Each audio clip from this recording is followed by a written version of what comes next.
Meron tayong townhouse na provision for 3 bedrooms at 2 toilet and bath. Yan ang Sierra model. Good morning everyone, this is Jason Espolembergo, your real estate agent. So today, nandito tayo sa 13 Martires, Cavite, Barangay Hugo Perez para ipakita sa inyo isa sa pinakabagong model ng Golden Horizon, ang Sierra model. May lot area na 54 square meter at floor area na 71 square meter.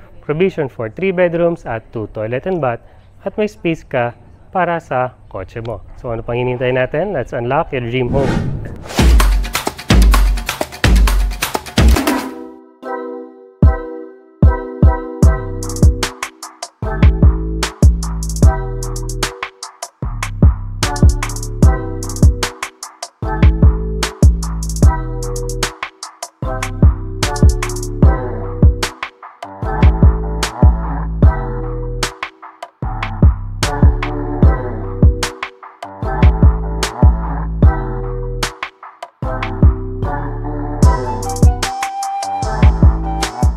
So bago natin start yung tour natin dito sa Sierra model, kung bago ka sa akin channel, please like, share this video, and subscribe to my channel.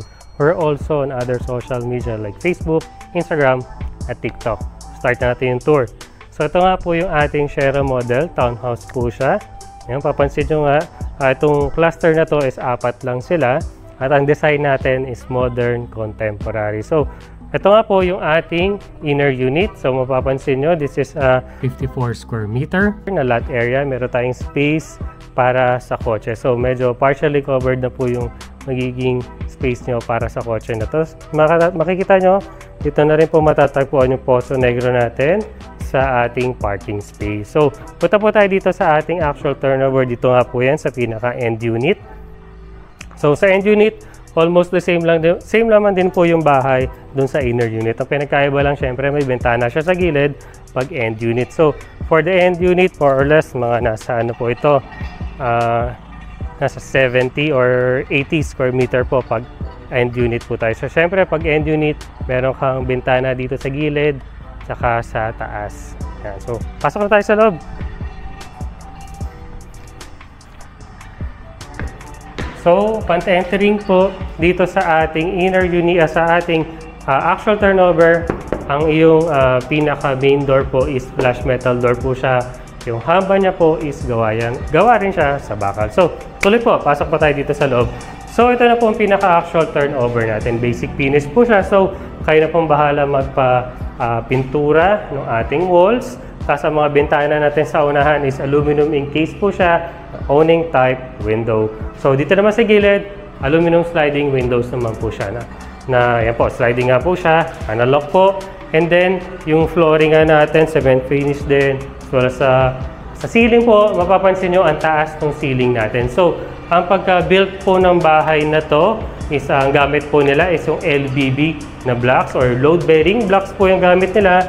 At ang stock po niya is yung patong-patong siya, tapos bubuhusan siya. So, ang maganda po dito sa ganitong klaseng paggawa ng bahay is maganda po is load-bearing po lahat ng walls natin. So, matibay na matibay itong bahay. So, mapapansin nyo, di ba?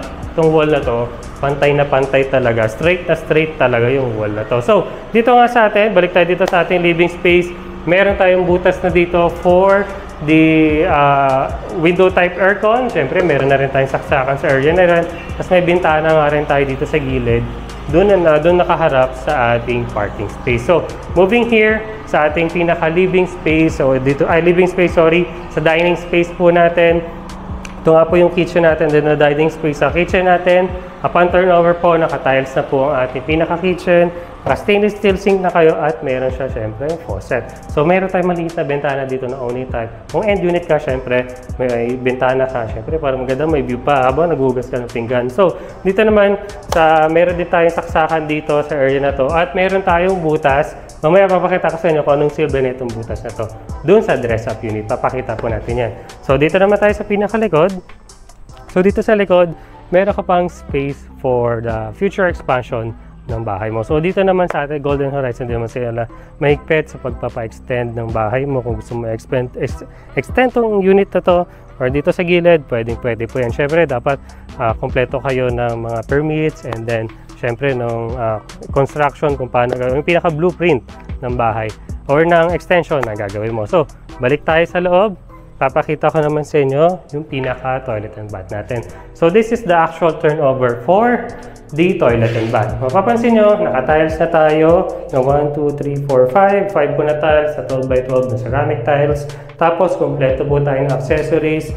Ang gamit nila na mga accessories, ito dito sa toilet with water closet is Royal Tern po yung gamit nila. As well as the wall hang lavatory. Same din po, Royal Tern. Siyempre, meron din tayo. Meron tayo dito shower head with faucet sa baba at maluwag nga yung space natin for the toilet and bath. Siyempre wala siyang ceiling dito pa dahil nga basic finish to, so nasa sayo na to kung papalagyan mo pa ng ceiling yan. So pansin nyo may mga tubo-tubo kasi nga yung CR nasa taas din. So dalawa kasi yung CR. So dito naman tayo sa ating pinaka staircase. So staircase natin, gawa po siya sa bakal. Malapad po ang ating staircase. So, yan po, ang apakan niya po is mga kahoy po. Saka syempre, ang ganda nito, di ba? Sa future expansion mo or pagpapagawa mo nito, pwede mong gawing storage space. So, mamaya, papakita ko sa inyo dun sa dress-up unit ko anong ginawa nila sa staircase na to. So, akyat naman tayo sa taas. So, dito sa pag-akyat sa ating staircase, ang mapapansin mo sa staircase na to is malapad siya. So yan, mga ganito yung lapad niya. Parang ano siya, 1.1 meters yung lapad na itong staircase na to. Maganda siya kahit, syempre, di ba, pag may nakasulubong ka, wala kayong magiging problema. So, this is the actual turnover for the second floor. Sa second floor nga po, meron tayong railings. Alam ko itong railings na ito, dito kasama pang turnover. So, pwede naman nga palagyan ito ng yung sa rooms mo. So, provision nga ito for 3 bedrooms. So, ito yung space for the first bedroom na may view ng balcony. So, may balcony tayo dito sa side na to for the first bedroom. Owning type na window yung katabi niya. At syempre, may butas tayo for the aircon. At syempre, yung pinakapintuan mo dito is glass door. Ganda, diba? So, sa balcony natin, maganda siya. May railing siya.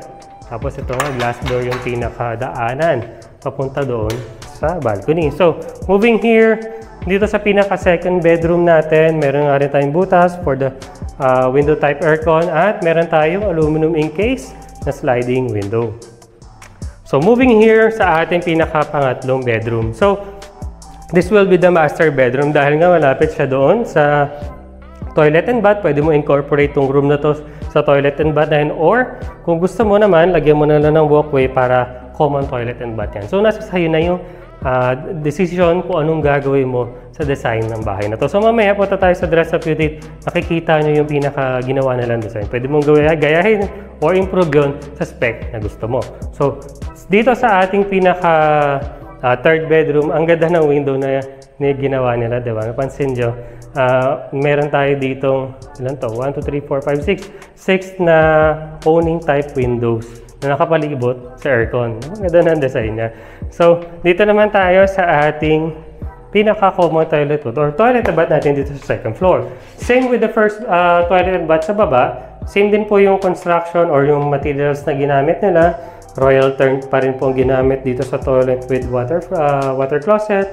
Ganun pa rin po yung tile. Siyempre, medyo mataas ang ceiling na natin dito. At, siyempre, ano na siya, bare siya. So, kayo na yung bahala magpalagay ng ceiling dito. So, mapapansin nyo yung ceiling natin, meron na rin siyang insulation. So, punta naman po tayo doon sa part na gusto mong malaman, yung dress-up unit. Puntahan natin. Papakita ko sa inyo kung ano yung itsura niya. So, dito naman po tayo sa ating dress-up unit. So, yung nga po, yung nakita nyo kanina, yung ating basic model, yung pinaka-actual turnover. So, ito naman po yung dress-up model. So, para magkaroon kayo ng idea kung ano itsura niya pag may mga gamit na siya. So, ito nga po, nilagyan nila ng pader, saka ng gate, itong corner unit na ito. So, may malaking space nga siya dahil corner lot siya. So, pasok tayo sa loob. So, dito sa ating pinaka-garage or carport natin, yung dahil nga semi-covered na siya, yung nga po, nilagyan nila dito ng design sa ceiling niya. So, di ba yung sa ating pinaka-actual turnover, yung ceiling niya po is metal deck siya na flat type. So, nilagyan nga nila ng design. Siyempre, mas maganda tignan. So, punta naman tayo dito sa gilid. So, sa garden area nga nila or sa, dahil nga corner unit to, Wala naman sila masyadong ginawa, nilagyan na lang nila syempre ng maraming halaman. Tapos yung wall natin doon sa pinakalikod, syempre pwede mong sagarin yan. So sa gilid naman, syempre dahil kalsada nga ay nasa gilid, nilagyan lang nila ng bakal tsaka nung semento bahagi sa baba. Tapos may gate na rin sila sa likod na bahagi ng bahay. So punta na tayo sa exciting part, syempre doon sa pinaka-interior niya. So ito na po yung pinaka-dress-up unit natin. So welcome po sa ating dress-up unit. So napansin nyo, di ba? Ang ganda niya na compare natin doon sa basic model or yung pinaka-casual turnover natin. Papansin nyo yung ating living space. Ang luwag niya, di ba? So mataas nga yung ceiling natin dito dahil smart locks nga yung ginamit nila. Load-bearing po lahat ng walls natin. Ang taas ng ceiling na. So naglagay sila ng design for the ceiling. So mga cove lighting sila. Siyempre, pwede mong lagyan ng chandelier sa area na to eh. So, yung ating living space nga, meron tayong mahabang sofa dito sa side. Tapos, yung pintuan, hindi naman na nila binago yung pintuan. Yung pa rin po yung ano nila, flush metal door. Tapos, naglagay nga sila ng aircon sa side na to. Ang ganda pa nga nilagyan nila ng framing yung aircon nila, diba? So, ito nga po yung living space natin. Tapos, nilagyan nila ng tiles na 60 by 60. Tapos, dito naman tayo sa ating dining area. So dining area natin, maluwag siya. Meron tayo ditong 4-seater na dining table. Malaki pa po yung space natin. Pwede pang mas malaking table yung ilagay mo eh. Tapos dito sa ating kitchen, dun sa ating actual turnover, di ba, naka-granite tayo. Naka-tiles na siya sa taas. So ito, pinalitan nga nila ng granite tiles. Tapos, mas magandang sink at syempre yung ganda ng faucet nila. Ito yung nahihila eh. So tapos, naglagay sila ng mga cabinet sa taas at saka sa baba, pinalitan nila. O nilagyan nila ng cabinet, mga ano to. Yan, tapos meron pa dito pull out. Yan, kaya mo tong gayahin tong ano na to, design na to. So, dahil nga meron tayo dito bintana na owning type sa gilid dahil end unit tayo. Syempre, maliwanag yung kitchen natin. Tapos, di ba napansin nyo dun sa ating actual turnover, may butas tayong maliit. So, para yon dito nga sa ating exhaust fan. So, punta naman tayo dito sa bahaging likod.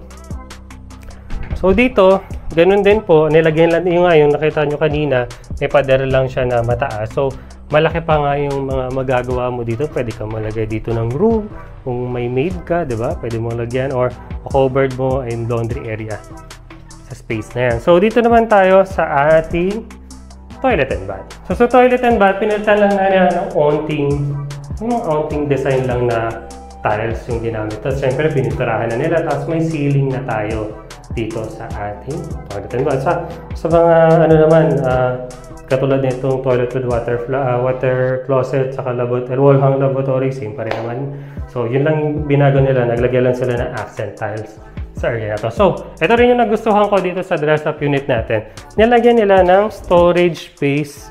Siyempre sayang space, diba, dito sa ating staircase. Naglagay sila ng storage space dito sa baba. So kung marami kang gamit, pasok mo lahat yan, diba? So, akit naman tayo sa taas.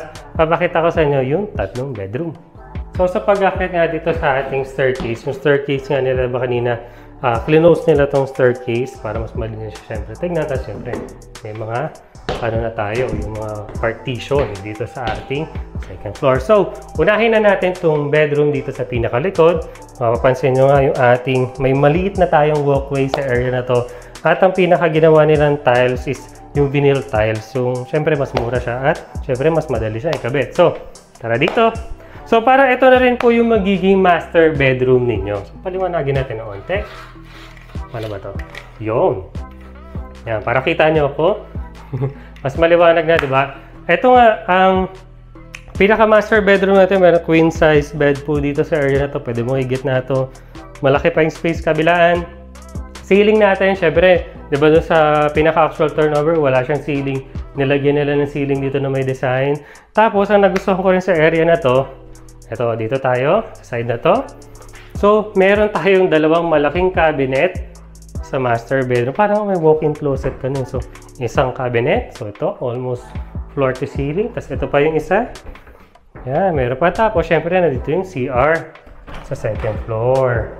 So, same with the comfort room or toilet and bath dun sa baba, nilagyan lang din nga ng accent tiles dito sa second floor. Syempre, meron na rin ceiling. So, ganun pa rin naman, same pa rin ang accessory. So, punta naman tayo dun sa ating second bedroom. this will be your second bedroom dito sa second floor. So meron nga tayong double deck or bunk bed dito sa area na to. Perfecto kung sa mga anak mo. Marami kayong anak, so perfecto. Dalawa, maluwag pa syempre yung space. At meron pa tayong study table sa area na to. Yan, study table tsaka may malaking cabinet. So nakalubog yung part. So ang ganda niya kung gusto mo buong cabinet to, pwede. So bubuan naman tayo. Dito tayo sa kabilang room. Ito yung room na may balcony. So meron tayo ditong double bed sa area na to. Perfecto kung mas marami ka anak, 4. Pwede yan. Dalawa doon, dalawa dito. Okay na. Okay, so ganun din. Katulad sa kabilang room, meron din tayong malaking cabinet dito, almost floor to ceiling. Siyempre, meron tayong space para sa ating balcony. So yung balcony nga niya, yan. Ganda ng balcony niya. Hawak po. Yan, ito yung pinaka-balcony niya. Medyo mababa nga lang yung railings. So, pwede mo na lang pa-extend na lang yung railings para syempre safe. So, papansin nyo, dito sa Hugo Perez, maganda yung location. Maraming establishment na kailangan mo. So, punta naman tayo sa part na gusto mong malaman, yung price.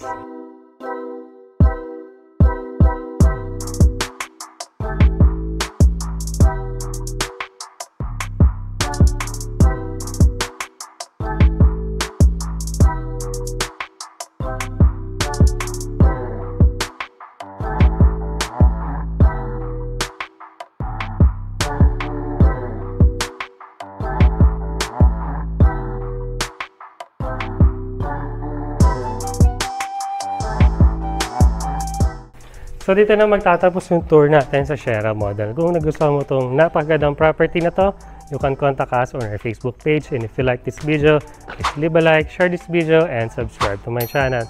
We're also on other social media like Facebook, Instagram, at TikTok. Thank you so much for watching and see you on the next one.